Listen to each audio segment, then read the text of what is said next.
The Nazis used myth to a great extent. It's whether it's a myth of German or Nordic superiority, whether it's the myths about the Aryan peoples, whether it's myths about Jews and Jewish power. And it's something that was very common for the Nazis. Myths concerning the martyrdom of particular individuals who, died for the movement. That kind of martyrology was extremely important.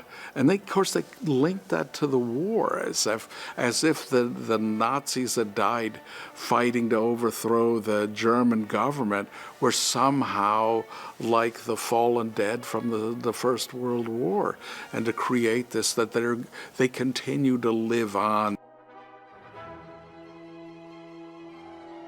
And the Nazis tried, they cultivated these myths and promoted them in schools. Myths played such an incredibly important role for the Nazis, both in glorifying their own history, glorifying the German past, but also to stigmatize and dehumanize their enemies. For the Nazis, myth becomes very important in that.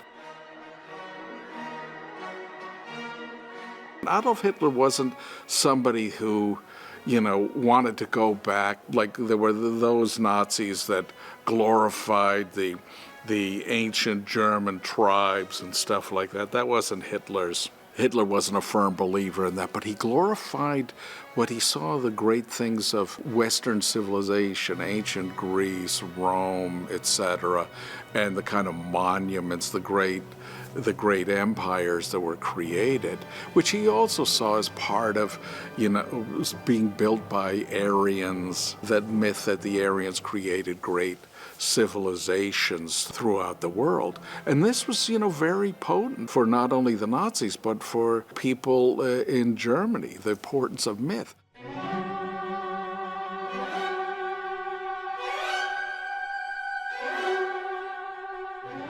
I sometimes wonder about, with Adolf Hitler, his love for Richard Wagner's work and the ways in which Wagner used the power of myth in his own operas to promote particular political and cultural ideas.